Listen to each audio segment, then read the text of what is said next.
Oi pessoal, meu nome é Giovana e hoje eu vou contar um pouquinho para vocês sobre como é trabalhar na Polônia. E esse aqui é o escritório que eu tô agora.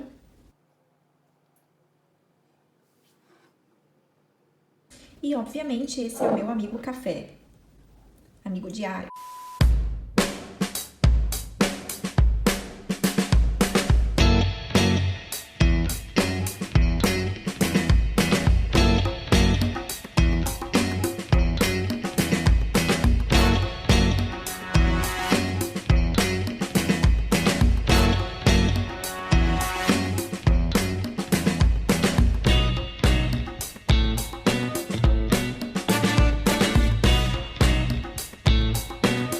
Então, para começar, o primeiro ponto que as pessoas sempre me perguntam é: como eu vim parar na Polônia? Na verdade, eu não tenho residência fixa na Polônia. Eu trabalho há alguns anos para uma startup espanhola e eu sou responsável pela expansão internacional do negócio. Então, há 6 meses atrás, a gente lançou uma operação aqui na Polônia e por isso, temporariamente, eu estou residindo aqui no país. Mas eu não tenho ascendência polonesa, eu não tenho passaporte polonês, meu passaporte, inclusive, é esse aqui, o brasileiro. E o que me possibilita ficar legalmente aqui no país realmente é o fato do meu visto de trabalho estar atrelado a uma empresa europeia. Então eu tenho livre circulação por todos os países da União Europeia. E nesses meses que eu tenho vivido aqui na Polônia, eu tenho muito contato com poloneses, porque eu sou responsável por fazer o recrutamento, por fazer a contratação e o treinamento dessas pessoas. Então eu gostaria muito de compartilhar essas experiências com vocês. Mas afinal, é fácil achar emprego na Polônia? A primeira coisa que você precisa saber é que a taxa de desemprego aqui na Polônia é baixíssima. Enquanto na União Europeia, em geral, a média fica em torno de 6,3% de desemprego, na Polônia a média é 3,2%. Ou seja, há muita oferta de emprego, então o mercado é muito aquecido, então é muito fácil achar emprego aqui. Eu mesma tive grande dificuldade de recrutar pessoas porque o salário aqui simplesmente é muito competitivo. Então as pessoas simplesmente não querem largar o trabalho que elas têm para ir para outro. E além disso, o mercado de tecnologia tem se expandido muito aqui na Polônia. A Polônia tem muitos bons profissionais de IT, muitos bons desenvolvedores, então tem muitas empresas que inclusive estão trazendo seus polos tecnológicos aqui no país. Ou seja, ainda mais oportunidade de empregos. Então, para quem mora aqui ou tem um passaporte europeu, é muito fácil achar emprego. Inclusive, tem muitas empresas, né? Tá muito na moda esses aplicativos que oferecem algumas posições part-times e autônomas. Por exemplo, Uber, Uber Eats, Glovo, Volt. Então, é muito fácil, se você tiver a documentação, obviamente, você consegue se cadastrar nessas plataformas e também consegue facilmente trabalhar nelas. E se você não tem o passaporte europeu, eu diria que ainda assim é possível você achar emprego aqui no país. Muitas empresas, principalmente as de tecnologia, elas acabam, para trazer mais funcionários, para recrutar mais talentos, elas acabam pegando pessoas de outros países, elas patrocinam o seu visto, pagam a sua mudança, então é muito possível sim. Inclusive eu conheço muitas pessoas que estão morando aqui por isso, porque a empresa patrocinou a vinda delas para cá. E se você tem interesse de saber mais sobre oportunidades de emprego, procure no LinkedIn, sites de vagas de emprego, vou colocar algumas sugestões aqui, mas sim, é possível. Salários. Sou rica! Salário mínimo na Polônia gira em torno de 2.600 zlotys.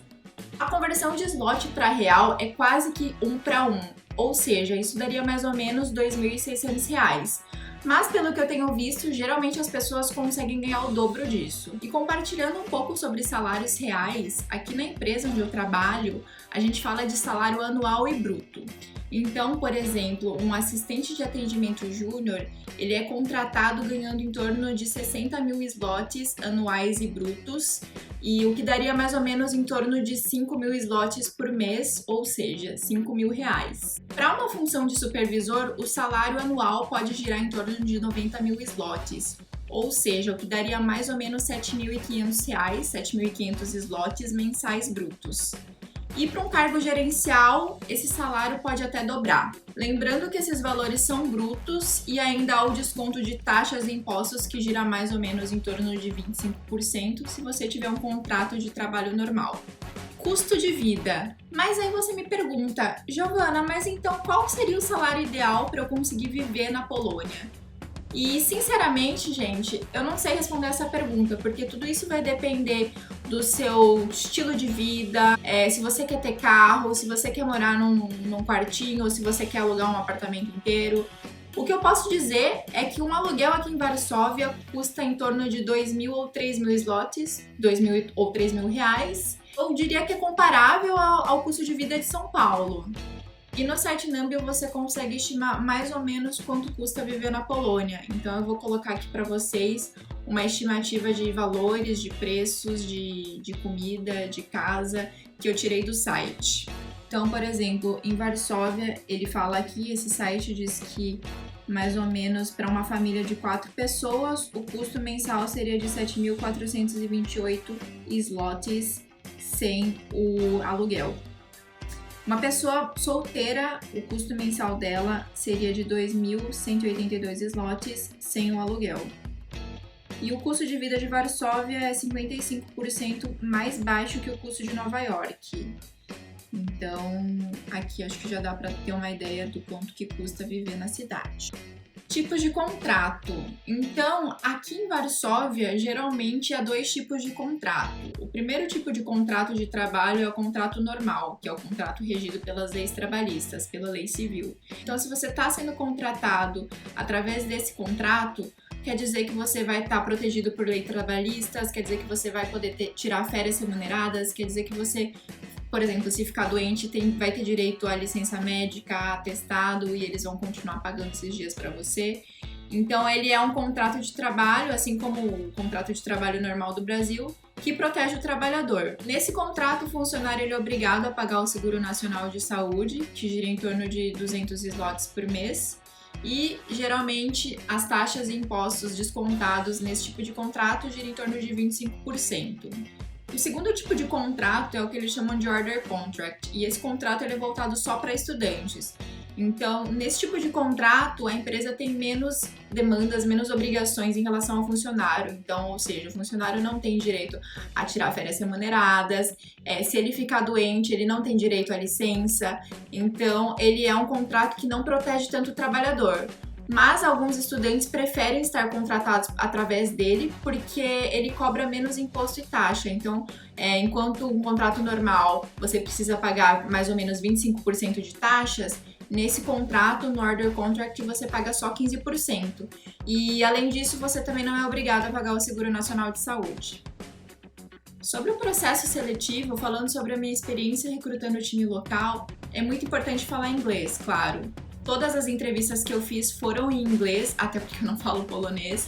Então é um pré-requisito básico para qualquer empresa, principalmente se for multinacional. E a empresa que eu trabalho é do ramo de tecnologia, então geralmente a gente utiliza recursos tecnológicos para fazer entrevista. Então sempre é utilizando Hangouts, Zoom, Skype ou algumas plataformas de conversa online. São pouquíssimas as entrevistas que eu faço presencialmente, porque geralmente também eu tô sempre viajando pelas cidades, pelo país.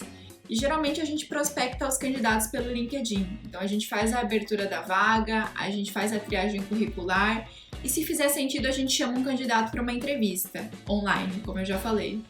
Então geralmente quem faz a primeira entrevista é alguém do RH. Então essa pessoa ela vai tentar entender se o currículo do candidato é verdadeiro, se ele realmente tem o fit tanto de experiências quanto fit cultural com a empresa. E se realmente fizer sentido, a gente continua esse processo seletivo, a gente passa esse candidato para uma próxima fase. E após essa entrevista com a RH, geralmente quem faz a entrevista acaba sendo um gerente ou o próprio gestor direto.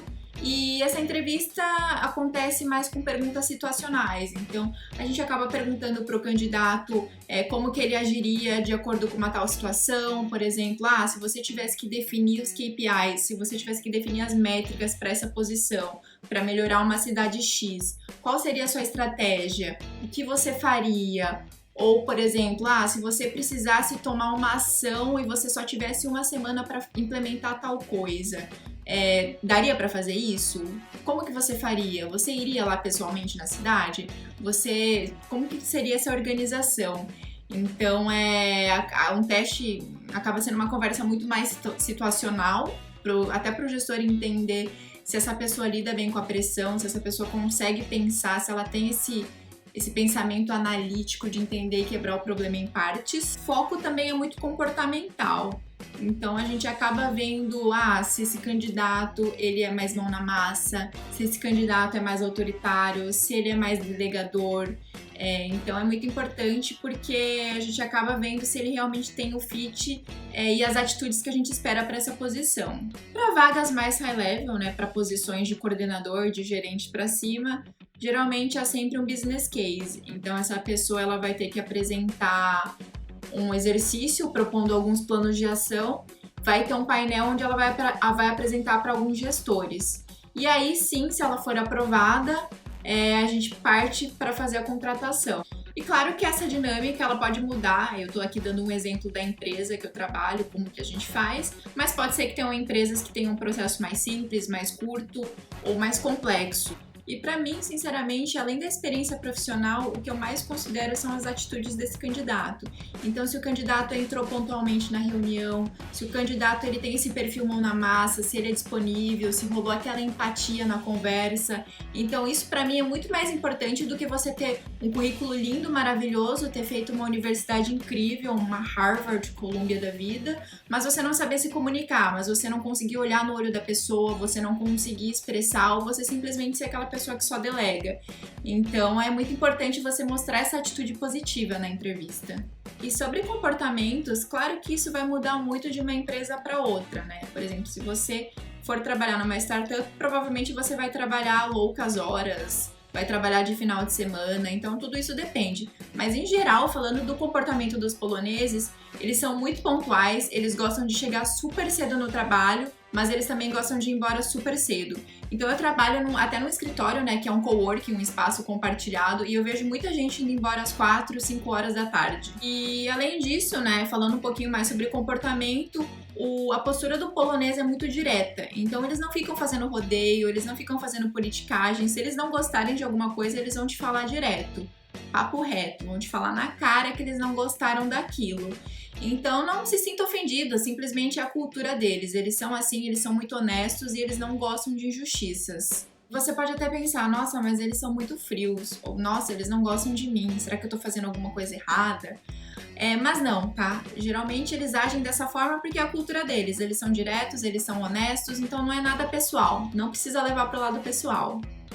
Para concluir, eu gostaria de dizer que toda mudança de país não é fácil. A Polônia é um país muito diferente do Brasil, tanto em questão de cultura quanto em questão, inclusive, de temperatura. Aqui o inverno é super frio, neva muito. Então, se você estiver disposto a mudar para cá, realmente saiba disso, realmente venha preparado, realmente coloque na ponta do lápis se faz sentido para você ganhar salário X, Y. Porque mudar para um outro país, para você passar necessidade, ou para você ter que viver ali calculando as contas e vivendo centavo a centavo, na minha opinião, não vale a pena. Mas sim, a Polônia é um país muito bom, é um país muito mais igualitário que o Brasil. E se fizer sentido para você, eu recomendo muito que você venha. Eu tenho adorado, pelo menos, morar aqui. É isso, se você gostou desse vídeo, se inscreva aqui no canal. Se tiver mais dúvidas, fique à vontade para colocar aqui nos comentários.